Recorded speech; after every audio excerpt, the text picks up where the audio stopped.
Hello friends, welcome back to my YouTube channel Shikshan digital studio. आज का video प्राचीन भारत के क्वेश्चन आंसर प्रैक्टिस का होगा। इसमें हम पाषाण काल से संबंधित प्रश्नों को देखेंगे, जिससे अभी तक का हमने जो पढ़ा उसका रिवीजन होगा।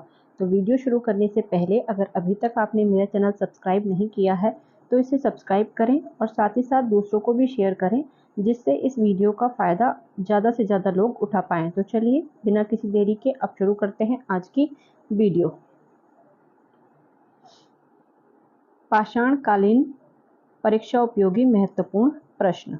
तो देखते हैं पहला प्रश्न है पाषाण काल को कितने भागों में बांटा गया है। तो इसका आंसर है पाषाण काल को 3 भागों में बांटा गया है। अगला प्रश्न है पाषाण काल को कौन से 3 भागों में बांटा गया है। तो इसका आंसर है पूरा पाषाण काल, मध्य पाषाण काल और नवपाषाण काल। अगला प्रश्न देखते हैं। अगला प्रश्न है पुरापाषाण काल का समय क्या है। 25। तो इसका आंसर है 25 लाख ईसा पूर्व से 10,000 ईसा पूर्व तक। अगला प्रश्न देखते हैं मध्य पाषाण काल का समय क्या है। तो इसका आंसर है 10,000 ईसा पूर्व से 4,000 ईसा पूर्व तक। अगला प्रश्न है नवपाषाण काल का समय क्या है। 4,000 ईसा पूर्व से 2,500 ईसा पूर्व तक। पुरापाषाण काल को कितने भागों में बांटा गया है। तो 3 भागों में बांटा गया है। अगला प्रश्न है पुरापाषाण काल को किन 3 भागों में बांटा गया है। तो निम्न पुरापाषाण काल, मध्य पुरापाषाण काल और उच्च पुरापाषाण काल। अगला प्रश्न है पुरापाषाण काल के 3 भागों के समय काल क्या क्या हैं। तो इसका आंसर है निम्न पुरापाषाण काल का जो समय काल है वो 25 लाख ईसा पूर्व से 50,000 ईसा पूर्व तक। मध्य पुरापाषाण काल का जो समय काल है वो 50,000 ईसा पूर्व से 40,000 ईसा पूर्व तक। उच्च पुरापाषाण काल का जो समय काल है वो 40,000 ईसा पूर्व से 10,000 ईसा पूर्व तक माना जाता है। आगे अगला प्रश्न है पाषाण काल को इतिहास के किस काल में रखा जाता है। तो इसे प्रागैतिहासिक काल में रखा जाता है। अगला प्रश्न है बेलन घाटी कहाँ है। तो बेलन घाटी उत्तर प्रदेश के मिर्जापुर में है। अगला प्रश्न है इतिहास के उस काल को क्या कहा जाता है जिसके लिखित साक्ष्य तो मिले हैं लेकिन उनको पढ़ा नहीं जा सका है। तो उसे कहा जाता है आदि ऐतिहासिक काल। अगला प्रश्न है भारतीय प्रागैतिहासिक का पिता किसे कहा जाता है। तो भारतीय प्रागैतिहासिक काल का पिता कहा जाता है रॉबर्ट ब्रूसफुट को। अगला प्रश्न है रॉबर्ट ब्रूसफुट ने कब और कहां पुरापाषाण के उपकरण की खोज की थी। इसका आंसर है रॉबर्ट ब्रूसफुट ने सन 1863 में मद्रास के पल्लवरम में पुरापाषाण उपकरण की खोज की थी, जो कि क्या था, जो कि एक हैंडेक्स यानी कि कुल्हाड़ी था। उसके बाद अगला प्रश्न है कि रॉबर्ट ब्रूसफुट कौन थे। तो रॉबर्ट ब्रूसफुट एक भूवैज्ञानिक और इतिहासकार थे। यह प्रश्न पहले के एग्जामों में भी आए हुए हैं।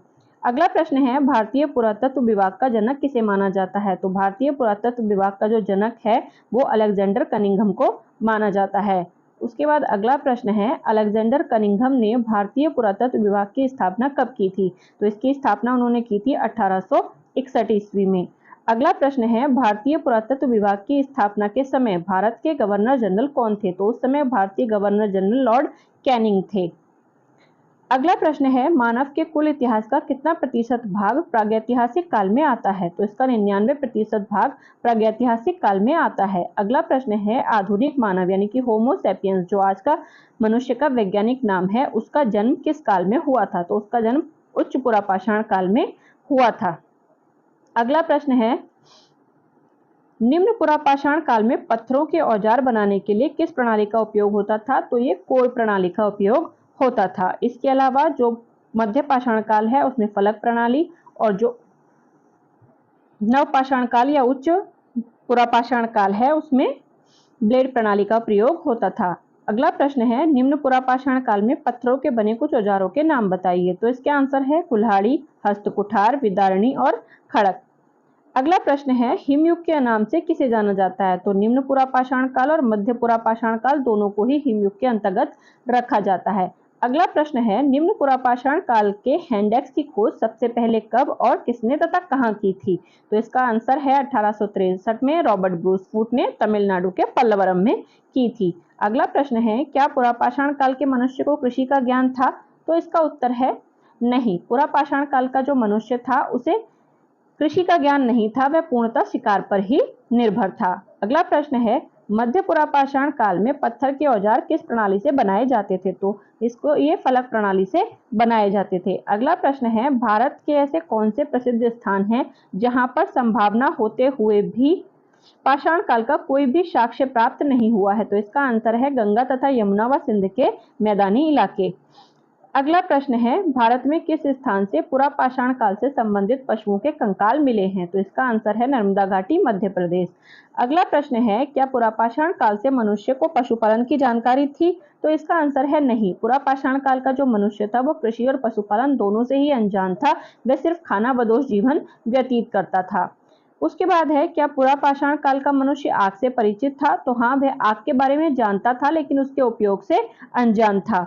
अगला प्रश्न है, क्या पुरापाषाण काल का मनुष्य कोई स्थायी निवास बनाकर रहता था? तो नहीं, पुरापाषाण काल का मनुष्य घुमक्कड़ स्वभाव का था।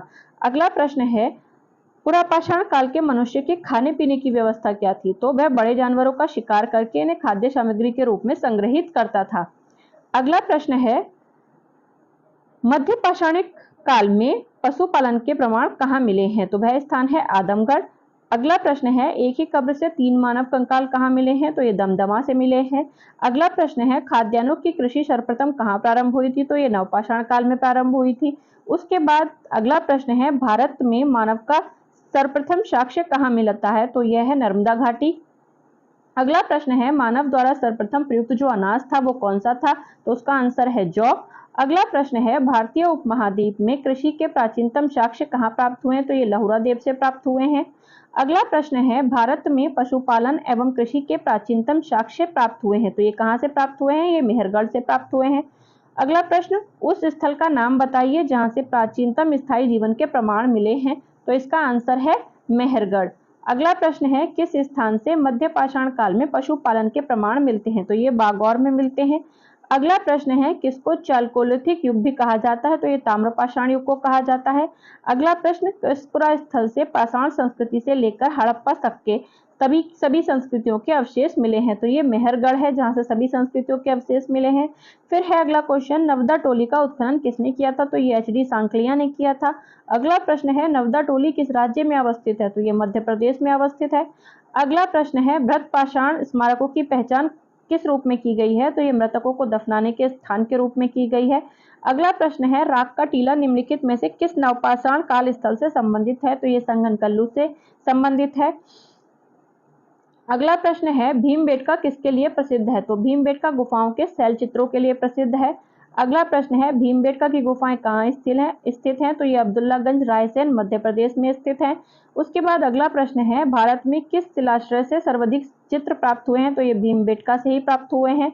अगला प्रश्न है, गैरिक मृदभांड यानी कि ओसीपी का नामकरण कहाँ हुआ था? तो ये लाल किला में हुआ था। यह प्रश्न आईएएस के एग्जाम में पूछा गया है। उसके बाद अगला प्रश्न है, पुरापाषाण युग का प्रथम उपकरण कहाँ से प्राप्त हुआ है? तो ये पल्लवरम दक्षिण भारत से प्राप्त हुआ है। अगला प्रश्न है, भारत में मानव का सर्वप्रथम साक्ष्य कहाँ से मिलता है?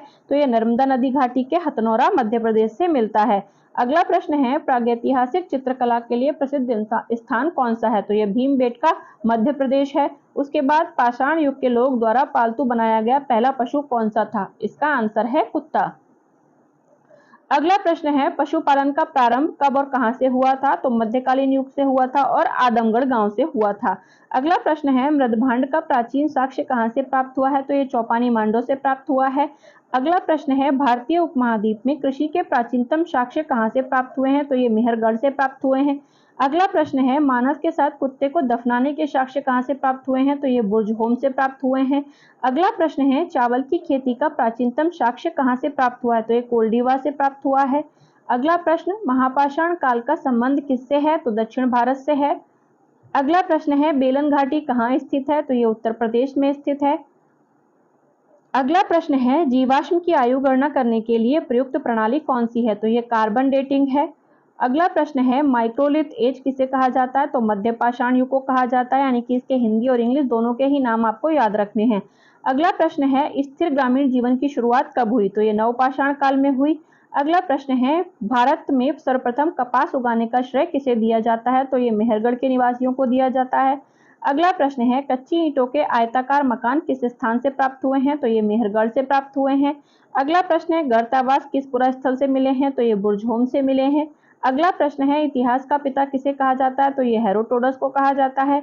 अगला प्रश्न मानव का प्राचीनतम इतिहास किस काल से संबंधित है, तो ये पाषाण युग से संबंधित है। अगला प्रश्न है पूर्व पाषाण काल का प्रथम आविष्कार क्या था, तो पूर्व पाषाण काल का जो प्रथम आविष्कार माना जाता है वो आग को माना जाता है। अगला प्रश्न है मध्य पाषाण युग के मनुष्यों के जीविका का मुख्य साधन क्या था, तो शिकार व पशुपालन। अगला प्रश्न है पुरापाषाण युग में मानव की जीविका का मुख्य साधन क्या था, शिकार करना। अगला प्रश्न है पुरापाषाण काल के मनुष्य कहाँ रहते थे, तो पहाड़ की कंदराओं में रहते थे। अगला प्रश्न पुरापाषाण युग के हथियार किस चीज के बने होते थे, तो पत्थर, हड्डी और लकड़ी के बने होते थे। अगला प्रश्न है मनुष्य में स्थायी निवास की प्रवृत्ति किस युग में आई, तो ये नवपाषाण काल युग में आई। अगला प्रश्न नवपाषाण युग का सर्वप्रथम औजार क्या था, तो यह पत्थर की कुल्हाड़ी था। अगला प्रश्न है पहिए का आविष्कार किस काल में हुआ, तो यह भी नवपाषाण काल में हुआ। अगला प्रश्न नवपाषाण युग में मानव अपने मृतकों का अंतिम संस्कार कैसे करते थे, तो शव को दफनाकर करते थे। अगला प्रश्न है नवपाषाण युग में मृत व्यक्तियों को किन किन चीजों के साथ कब्रों में दफनाया जाता था, तो उनके हथियार, मिट्टी के बर्तन और खाने पीने की चीजें उनके साथ रखी जाती थी। अगला प्रश्न है नवपाषाण युग में कब्रगाह में बड़े बड़े पत्थर लगा दिए जाते थे, उन पत्थरों को क्या कहते थे, तो उन पत्थरों को महापाषाण या मेगालिथ कहते थे। अगला प्रश्न है मिट्टी के बर्तन का प्रयोग सर्वप्रथम किस युग में किया गया था, तो ये नवपाषाण युग में किया गया था। अगला प्रश्न मनुष्य ने वस्त्र बुनने की कला कब शुरू की, तो नवपाषाण काल में शुरू की। मोस्टली जितने भी ज्यादा आविष्कार या खोजें हैं वो नवपाषाण काल की ही हैं। अगला प्रश्न है आदि मानव ने सबसे पहले क्या सीखा, तो सबसे पहले उसने आग जलाना सीखा। अगला प्रश्न है आदि मानव किन दो चीजों से डरता था, तो वो मौसम और जंगली जानवरों से डरता था। मौसम से क्यों डरता था, क्योंकि अचानक मौसम में जो आंधी तूफान की घटनाएं होती थी उससे बचने का या उसको समझ नहीं आता था कि ये क्यों होती हैं। अगला प्रश्न है किस काल में मनुष्य ने पत्थर और तांबे के औजारों का साथ साथ प्रयोग किया था, तो इसका उत्तर है ताम्रपाषाण काल। अगला प्रश्न है ताम्रपाषाण युग के मनुष्य का मुख्य पेशा क्या था, तो खेती करना था। खेती करना तब तक मनुष्य सीख चुका था। अगला प्रश्न है ताम्रपाषाण युग की स्त्रियां किस धातु के आभूषण पहनती थी, तो कांसा धातु के पहनती थी, यानी कि कांसे का भी आविष्कार हो चुका था जो तांबा और टिन को मिलाकर बनती है। अगला प्रश्न है फलक संस्कृति किस संस्कृति को कहा गया है, तो यह मध्य पुरापाषाण कालीन संस्कृति को कहा गया है। अगला प्रश्न है कोर संस्कृति किस संस्कृति को कहा गया है, तो यह पूर्व पुरापाषाण कालीन संस्कृति को कहा गया है। उसके बाद है ब्लेड संस्कृति, तो यह उच्च पुरापाषाण काल संस्कृति को कहा गया है। अगला प्रश्न है भारत के कुछ क्षेत्रों में लोग जमीन के अंदर गड्ढों में रहते थे, यह इस बात के संकेत किस स्थान की खुदाई से मिलते हैं, तो यह जम्मू कश्मीर यानी कि गर्तावास का जो साक्ष्य है वो जम्मू कश्मीर से मिलता है। उसके बाद भारत में मानव का सर्वप्रथम जो साक्ष्य है वो किस घाटी से मिला है, तो ये नर्मदा घाटी से मिला है। अगला प्रश्न है भारतीय मानव संग्रहालय कहाँ स्थित है, तो ये भोपाल में स्थित है। अगला प्रश्न है भारतीय पुरातत्व सर्वेक्षण के प्रथम महानिदेशक कौन थे, तो ये जॉन मार्शल थे।